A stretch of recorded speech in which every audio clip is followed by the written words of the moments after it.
प्रिय बंधुओं प्रणाम।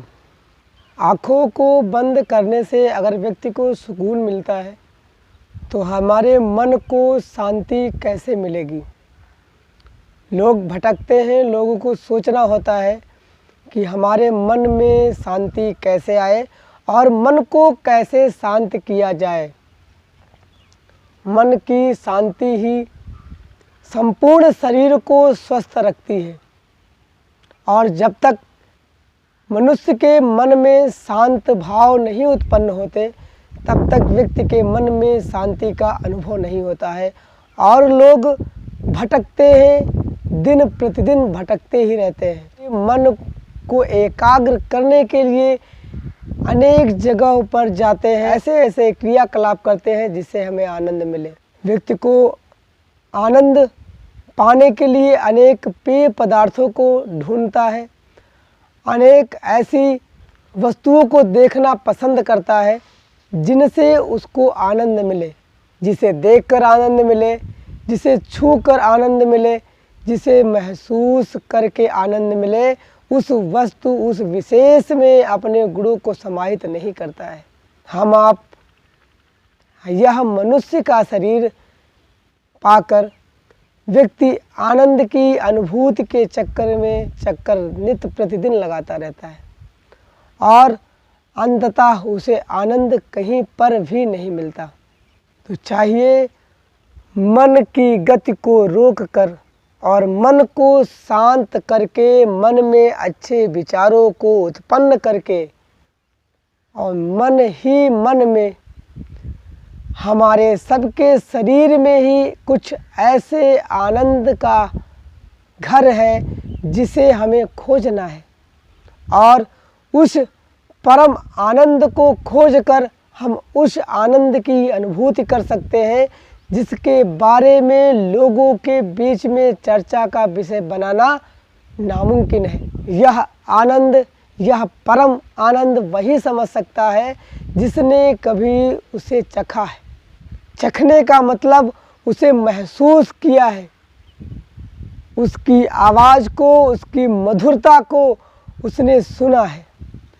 मन के अंदर ऐसी आवाज़ आती है जिसे सुनकर कानों को आनंद मिलता है और जिसे महसूस किया जा सकता है। एकांत में मन को शांत करने के लिए अच्छे विचारों को मन में उत्पन्न किया जाता है और मन को उसी जगह पर भेजा जाता है जहाँ पर हमें आनंद मिलता है और उसे ही योग कहा जाता है। योग विद्या, योग साधना, एकाग्रता पूर्ण मन और सुंदर विचारों का होना ही, मन की चंचलता को दूर करना ही और मन में द्वेष भाव को खत्म करना ही, मन को चंचलता से दूर करना और विद्या गुणों से भरपूर बुद्धिमत्ता को बढ़ाने का कार्य करना योग विद्या है और योग साधना है। हम सब कुछ अच्छे विचारों को लेकर अपने मन मस्तिष्क को साधते हैं, उन क्रियाकलापों पर लगाते हैं जहाँ से हमारे हृदय को और हमारे मन को शांति मिलती है और एकाग्रता मन में आती है और उस एकाग्रता को लेकर हम अपने हृदय को प्रफुल्लित करते हैं, ऊर्जावान बनाते हैं। ऐसा हमें कहीं से नहीं मिल सकता। इसलिए अपने मन को साध कर, अपनी इंद्रियों पर काबू करके, अपनी मन की चंचलता को दूर करके अपनी बुद्धिमत्ता को बढ़ाना है और एकाग्रता पूर्ण मन में ऐसे विचारों को उत्पन्न करना है। उन विचारों से हमारे अंदर हृदय को ऐसी सहानुभूति, ऐसी प्रसन्नता, ऐसी प्रफुल्लता आए कि हमारा मन गदगद हो जाए और हमारे मन में शांति का अनुभव हो, जो हमें बाहरी वातावरण से बिल्कुल ही नहीं मिल सकता। जब जब हम इस बाहरी वातावरण से घुलते हैं, मिलते हैं, इसमें समाहित होते हैं, इसमें मिलते जुलते नज़र आते हैं, तब हमारे मन को, हमारे हृदय को शांति नहीं मिलती, क्योंकि यह वातावरण क्षणभंगुर और कुछ ऐसी चीज़ों पर निर्भर है, कुछ ऐसी विशेषों पर निर्भर है जो कल्पना मात्र है, जिनकी कल्पना की जा सकती है लेकिन चरमो आनंद की उत्पत्ति अपने मन में नहीं की जा सकती। इसलिए स्वयं में एक शांति का केंद्र ढूंढो, स्वयं में कुछ ऐसे विचारों को बनाओ, स्वयं से एकाग्रता, मन परिपक्वता और संपूर्ण शरीर को स्वस्थ करने के लिए ऊर्जा का केंद्र स्वयं से अपने हृदय के अंदर अपनी इंद्रियों पर काबू पाने के लिए करें। हम लोग इस शरीर को जो हाड़ और मांस से बना हुआ है, मांसपेशियों से बना हुआ शरीर और हड्डियों का एक ढांचा है, हम लोग जब भी सोचते हैं तो स्वयं से अपने आप के बारे में कभी नहीं सोचते। दूसरों की नकल करने की अपेक्षा हम लोग कुछ भी नहीं करते। वह कैसा है, उसका आचरण कैसा है, उसके गुणों का व्याख्यान करते हैं, दूसरे को लेकर स्वयं से चलते हैं। उसके पास इतना धन है, उसके पास गाड़ी है, उसके पास बंगला है। हर व्यक्ति को चाहिए अपने मन को शांत करके और अपने स्वयं के बारे में आकलन करना। जिस दिन हम सब अपने शरीर के बारे में, अपने पूर्णतया संपूर्ण शरीर के बारे में जब आकलन करते हैं तो हमें ज्ञात होता है मैं क्या हूँ। जन्म से लेकर और मृत्यु तक व्यक्ति को अगर एक बार भी मन में उसके यह भावना उत्पन्न हो और उस पर विचार किया जाए तो व्यक्ति की आत्मा, हृदय शांत होगा, नैतिकता पूर्ण कार्यों को करने के लिए उत्सुक होगा। व्यक्ति के जन्मों उपरांत उसकी हृदय गति, स्पंदन गति चलने लगती है और अंततः मृत्यु शैया पर जाकर ही बंद होती है। व्यक्ति की आवाज़ के बारे में किसी से बात की जाए और उससे यह पूछा जाए कि व्यक्ति के अंदर ऐसा क्या है जिससे उसके हृदय से, उसके गले से आवाज़ आती है और उसकी आवाज़ में इस मिठास को कैसे समाहित किया गया है, इस आवाज़ को कैसे, इस आवाज़ में मिठास भरी गई है, तो क्या व्यक्ति बता सकता है? और ऐसा कौन सा साउंड व्यक्ति के गले में बांधा गया है जिससे आवाज़ आती है, जो कई व्यक्तियों के हृदय को सम्मोहित करती है और उनकी वॉइस से लोग उनकी ओर आकर्षित होते हैं। यह ऊर्जा है, यह ऐसा केंद्र है कि व्यक्ति अपनी आवाज़ के जरिए, अपने क्रियाकलापों के जरिए दूसरे व्यक्ति को खिंचाव करता है, अपनी ओर आकर्षित करता है। यह एक मैजिकल पावर है, यह एक स्वयं का पावर है। तो व्यक्ति को अपने अंदर स्वयं के पावर को जगाना होगा, स्वयं के पावर को बढ़ाना होगा। दूसरे तरीके से अगर हम देखते हैं, इस आधुनिक युग में अपने पावर को बढ़ाने की चेष्टा करते हैं और दूसरे व्यक्ति से जलते हैं, यह गलत भाव है।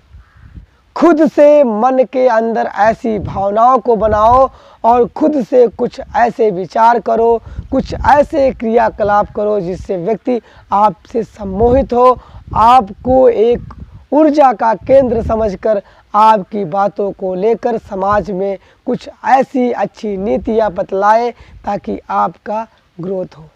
यह जीवन अत्यंत उपयोगी है हर व्यक्ति के लिए। हम जितना ही शरीर को अपने सुख देना चाहेंगे उतना ही हम ज़्यादा रोगों से ग्रसित होते जाएंगे। हम जितना भी, हमें चाहिए यह हाड़ मांस से बना हुआ शरीर, इससे जितना भी कार्य करवा ले उतना ही अच्छा है। इसे ऊर्जा देने के लिए हमें ऊर्जा का केंद्र स्वयं से ढूंढना होगा और इसे निरंतर निरंतर कार्य करवाना होगा। हम इसे जिस स्थिति में ढालना चाहते हैं, जिस तरीके से रखना चाहते हैं, यह उसी तरीके से ढलता जाता है। हम अपनी मांसपेशियों को, अपनी ज्ञानेंद्रियों को जहाँ पे इंद्रियों को लगाते हैं और जिस काम में लगाते हैं उस काम में यह कारिणी बनाती है और उस पर कार्य करती है, क्यों ना हम कुछ ऐसी कार्य प्रणाली अपने जीवन में बनाएं, अपने जीवन काल में कुछ ऐसा कार्य करें जिससे हमें लाभ हो और हमारे शरीर को और हमारे हृदय को प्रफुल्लता आए। लोगों के मन में अपने शरीर को लेकर इतना ज़्यादा सोचना होता है कि हम दुबले होते जा रहे हैं, हमारा शरीर दुबला होता जा रहा है, हमें धूप में निकलना ना पड़े, हमें धूप लग जाएगी, हम काले पड़ जाएंगे, हम गोरे से काले हो जाएंगे और हमें कम काम करना पड़े। जीवन चक्र को अगर देखते हैं तो हमारा शरीर और हम सब कुछ भी नहीं। व्यक्ति को सोचना चाहिए वह मृत्यु को प्राप्त होकर क्या रह जाता है, शरीर में क्या होता है और उसके आगे क्या है, उसके बाद क्या होता है। अगर व्यक्ति ऐसा सोचता है तो उसके मन में हर कार्य को छोड़कर बस मन की शांति को ढूंढने के लिए भटकने लगेगा।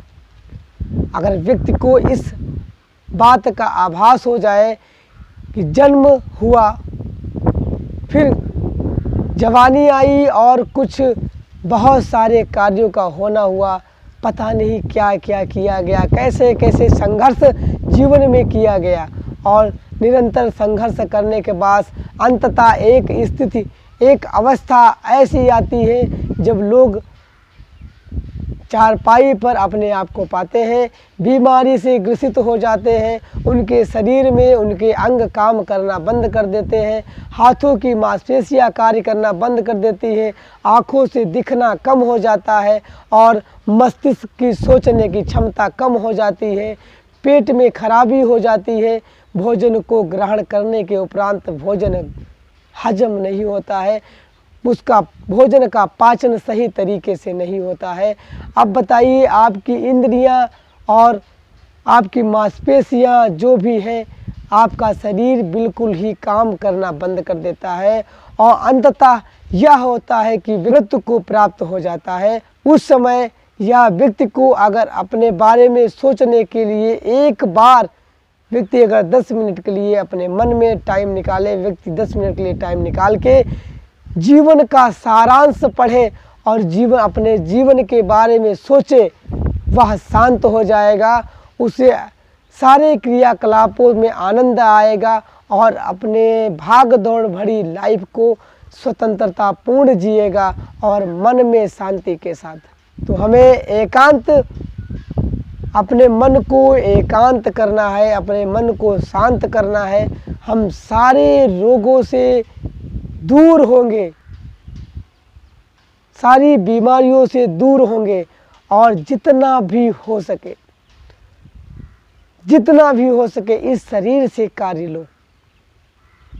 यह शरीर हम आपका नहीं है, हम जो सोचते हैं उस हिसाब से यह कार्य नहीं करेगा। व्यक्ति के मन में जवानी का उमंग रहता है, जवानी के उमंग में चूर होकर वह सोचता है और बूढ़े व्यक्ति को देखकर वह हंसता है और कहता है यह बूढ़े हो गए। क्या तुम्हें दिखाई नहीं देता? क्या तुम्हें सुनाई नहीं देता? क्या तुम ऐसा नहीं कर सकते हो? क्यों नहीं कर सकते हो? आप भी वैसा नहीं कर सकते हैं जैसा वह नहीं कर सकता है और आपके साथ भी वैसे क्रियाकलाप होंगे जैसी स्थिति उस बूढ़े व्यक्ति की होती है, वैसी ही स्थिति हर व्यक्ति की आएगी। लेकिन व्यक्ति अपने आप में, अपने मन में कभी ऐसे विचारों को उत्पन्न नहीं करता है कि क्या मैं भी बूढ़ा हूँगा, क्या मैं भी बूढ़ा हो जाऊँगा, क्या हमारी भी ऐसी स्थिति आएगी। अगर उसके मन में ऐसे विचार आए और वह इन विचारों को अपने हृदय में प्रकट करे तो वह दूसरे के प्रति सोचकर अपने अंतर मन में महसूस करके उसकी सेवार्थ भाव में लग जाएगा। आजकल के ज़माने में, इस आधुनिक युग में लोग अपने यहाँ माता पिता की सेवा करने में दिक्कत करते हैं। वो इतना भूल गए हैं, इस आधुनिक समाज में इतना खोते जा रहे हैं कि उन्हें कुछ दिखाई ही नहीं दे रहा। तो जीवन संघर्ष है और जीवन को संघर्ष पूर्वक ही जीना है। जितना हम संघर्ष करेंगे उतना ही हमें लाभ मिलेगा। तो संघर्ष के साथ मन को शांत करके संघर्ष किया जाए, उससे लाभ मिलेगा। रोगों से मुक्त होने के लिए मन की शांति अति आवश्यक है और अपने स्वयं के बारे में जांच करना आवश्यक है। और जब तक हम अपने स्वयं के बारे में जांच नहीं करते, तब तक मन से जब तक व्यक्ति को शांति का अनुभव नहीं होता, तब तक वह कैसे भी किसी भी प्रकार से मन को शांत करने के लिए चाहे जैसे क्रियाकलाप कर ले, लेकिन अंततः उसके मन में शांति का अनुभव बिल्कुल ही नहीं आता। हमारा आज का संदेश यही है कि आप सब लोग मन को शांति